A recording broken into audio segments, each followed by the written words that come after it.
Beleza, a gente nem é apressado não, né? Já decretamos o fim dos dois, é isso?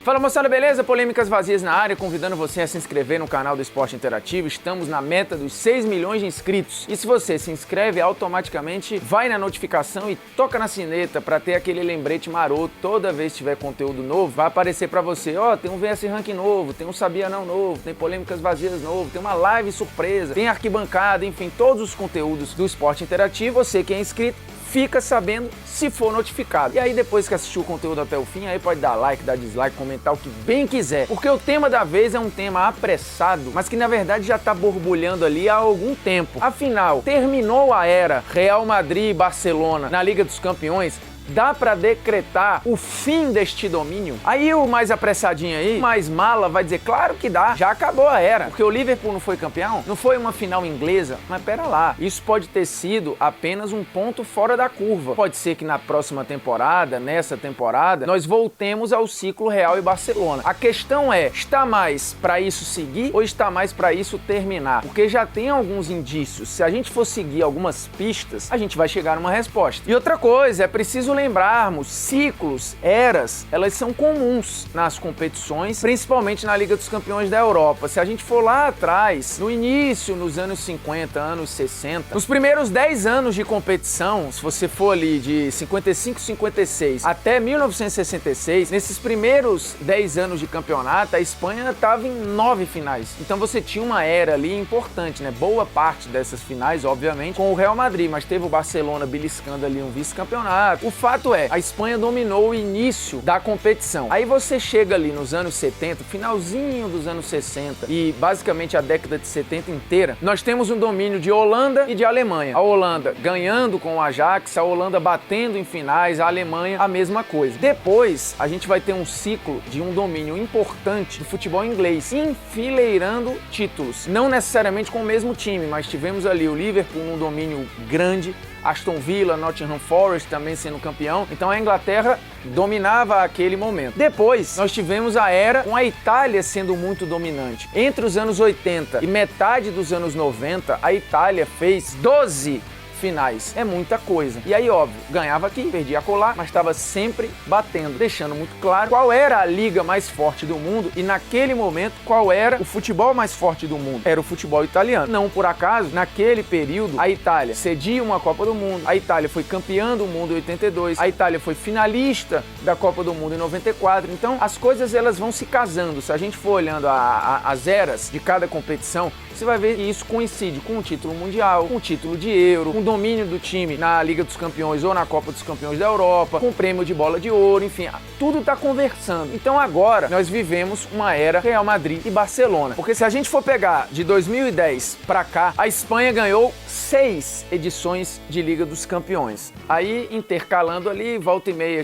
aparece um alemão, volta e meia ali aparece um Chelsea, aí agora tem o Liverpool, mas o fato é, sem contar esta temporada, obviamente, nas últimas edições nós tivemos 6 títulos da Espanha e estava muito claro que existia esse domínio. Toda temporada, Real e Barcelona entravam como favoritos. Havia um enorme domínio técnico, tático, foram os times que mais influenciaram o mundo nesse período e isso obviamente também coincide com a era Messi e Cristiano Ronaldo, os dois conversando nessa rivalidade e levando seus times toda hora a semifinal, final, semifinal, final, título, semifinal, era o tempo inteiro, assim, o Real Madrid foi batendo semifinal e final direto, o Barcelona, a mesma coisa, aí teve um período que o Barcelona estacionou ali, parou em quartas e tal, voltou agora à semifinal. O fato é, temos indícios para crer que a era vai terminar ou está acabando? E a resposta, infelizmente para muitos fãs, é sim. E aí é fácil a gente olhar, por exemplo, o Real Madrid, mesmo no tricampeonato, ele já demonstrava na Espanha, na primeira fase da Liga dos Campeões, algum tipo de problema, e o time ia patinando, mas virava a chave em fevereiro e o time terminava campeão. Dos 3 títulos, pelo menos 2, o Real não era apontado como um favoritaço, apesar de ter o Cristiano e apesar de ter um time fortíssimo, e ele foi construindo essa força mata-mata após mata-mata, muito em parte por tudo que fazia o Cristiano Ronaldo, que lembremos, em 7 temporadas seguidas em Liga dos Campeões, entregou 10 ou mais gols. Então o Real iniciava a Champions tendo no mínimo 10 ou mais gols do seu principal atacante. E se você tem um atacante que entrega 10 ou mais gols, você não boa parte desses gols, ou pelo menos metade disso, no mata-mata, porque normalmente o Cristiano, e na história da Liga dos Campeões, o Cristiano equilibra muito os seus gols. Se você olhar a artilharia geral, o Cristiano tem praticamente meio a meio. É metade em fase de grupo, metade no mata-mata. Então se você tem aí de 12, 13, 14 gols, o cara vai te dar 6, 7, 8 no mata-mata, é claro que o seu time vai chegar, porque é muito difícil uma equipe que tem um atacante que te garante esse número de gols, e aí a gente fala garantir, porque foi o que ele fez sequencialmente no Real Madrid. Se ele te entrega isso em 7 temporadas seguidas, é óbvio que nesse período o seu time vai bater quartas, semifinal e título, e foi exatamente o que aconteceu. Então o Real Madrid tinha uma equipe obviamente muito estruturada, com um meio-campo que chegou a ser o melhor do mundo, com Casemiro, Kroos e Modric, um ataque que era absurdamente letal com o Cristiano Ronaldo e o Benzema sendo um cara de muita assistência e gol importante, para completar um Bale que em vários momentos foi decisivo, mesmo sem ser titular. Só que o Real não conta mais com o Cristiano Ronaldo e aí você tem uma perda considerável do número de gols e do seu poder de decisão. Já fizemos polêmicas vazias sobre isso na temporada passada, antes inclusive, foi a primeira sem o Cristiano, se o Real perdia o favoritismo sem o Cristiano Ronaldo. A resposta foi sim. Obviamente, se ele deixa de ser favorito, ele perde força nesse período de domínio, porque ele não entra mais com a mesma força. Hoje tem gente à frente do Real Madrid com forças para ganhar a Liga dos Campeões. Ah, mas a camisa, mas o título, são 13 troféus, enfim. É isso, mas você tem que ver o contexto. E aí o contexto é de um time enfraquecido, envelhecido, que está recebendo peças novas para tentar dialogar e voltar a jogar bem. Mas, nesse momento, isso ainda não acontece. Lembremos, na temporada passada, o Real foi eliminado de maneira acachapante para o Ajax, e o Real no Campeonato Espanhol, pasme, isso era algo que eu não lembrava, e lá no estudo, pra mim isso ficou muito claro. O time perdeu 12 vezes no Campeonato Espanhol. 12! Pela segunda vez consecutiva, o Real foi terceiro colocado do Campeonato Espanhol, ficando atrás do Atlético de Madrid, coisa que já tinha acontecido na temporada anterior, ou seja, não é de agora que os problemas aparecem. E aí você tem Modric uma fase ruim, o Casemiro caindo de produção, o Kroos caindo de produção, o Sérgio Ramos com problema físico, o Marcelo com problema técnico, o Courtois, que não é o mesmo Courtois do Chelsea, nem do Atlético de Madrid, e agora não tem a sombra do Keylor Navas, que foi embora pro PSG, então é um Real enfraquecido. Claramente o Real não entra como favorito à Liga dos Campeões, apesar da tradição, mas nem toda edição de Libertadores, por exemplo, o Boca entrou como favorito. Teve determinado momento que o Boca não era nem falado, porque era um entre-safra, com pouco investimento, com poucos craques, com um trabalho que era claudicante, então o Boca não era apontado como favorito. O Independiente, que é o maior vencedor da história da Libertadores, nem toda a Libertadores entra como favorito. Então, para ser favorito, você precisa ter time para isso. E aí é uma boa hora de rodar o Opiniões. Tem gente que fala Real e Barça sempre são favoritos na Liga dos Campeões. E aí, desculpa, isso não é uma verdade, é uma frase falaciosa. E aí que as pessoas vão passando pra frente. Já expliquei a história do Real Madrid, que nem sempre é favorito. Até o Real voltar a ganhar ali nos anos 90, o Real ficou mais de 30 anos sem ganhar a Liga dos Campeões. Por exemplo, né, ali dos anos 60 até o final dos anos 90. Então o time ficou mais de 30 anos sem ganhar a Liga dos Campeões e nesse período, em várias edições, ele não era favorito. Portanto, essa história de falar, não, mas o Real é sempre favorito, o Real é sempre favorito, o Real é sempre favorito, não é verdade. O Barcelona também não. O Barcelona viveu um momento em que ele não tinha força na Liga dos Campeões. Lembremos, o primeiro título do Barcelona vem apenas no começo dos anos 90, com o gol histórico do Koeman de falta. O Koeman, inclusive, que naquela temporada foi artilheiro do Barcelona naquela edição de Copa dos Campeões da Europa, pra você ver, né? Era um zagueiro, mas que foi artilheiro do time, salvo engano, com 8 gols naquela edição. Mas o Barcelona, antes dali, ele não era favorito sempre, e depois dali, ele ficou um período sem entrar como favorito. Inclusive, ficou um período sem nem ir pra Liga dos Campeões. Portanto, essa história de olhar pra grife hoje e achar que sempre é favorito, isso não é verdade. Mas falemos especificamente do Barcelona, porque do Real Madrid a gente já ficou muito claro que esse Real perdeu força para ser encarado como esse favorito e esse time que vai dominar uma era. Mas a questão do vídeo é, será que os dois vão manter essa troca? É final,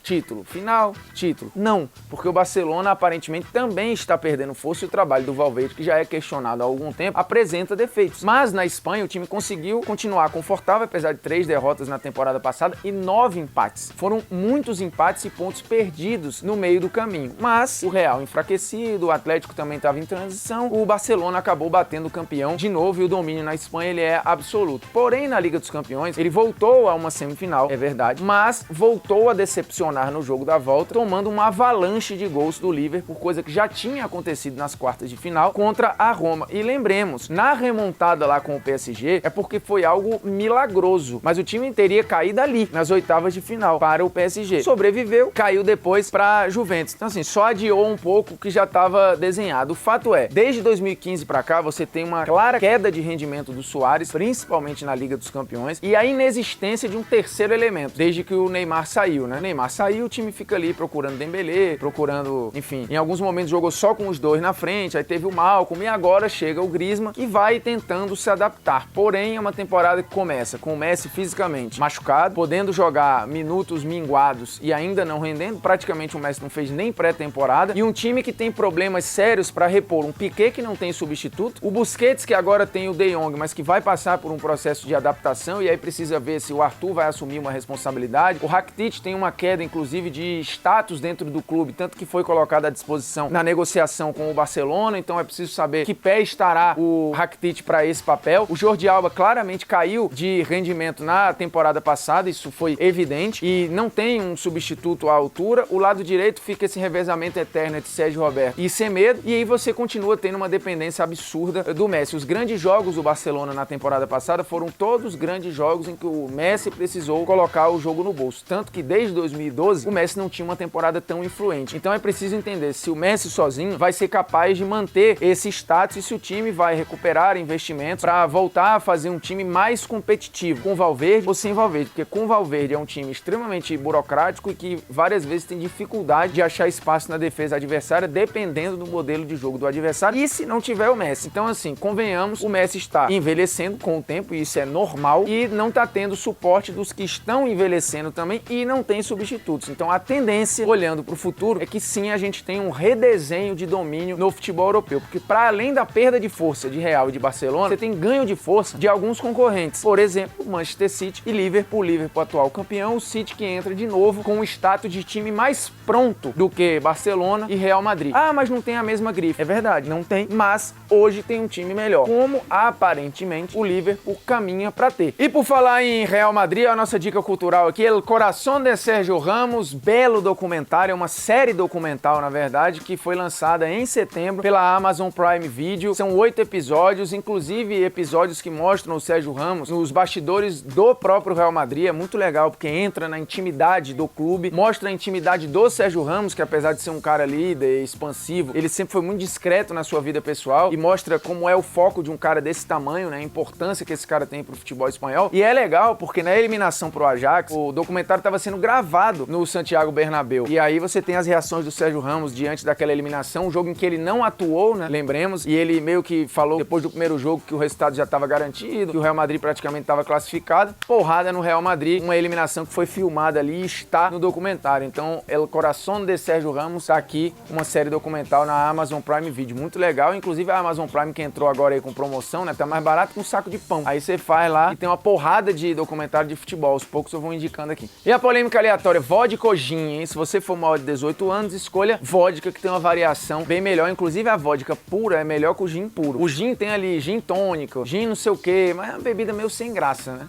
Bebe vodka pura? Eu já bebi vodka pura.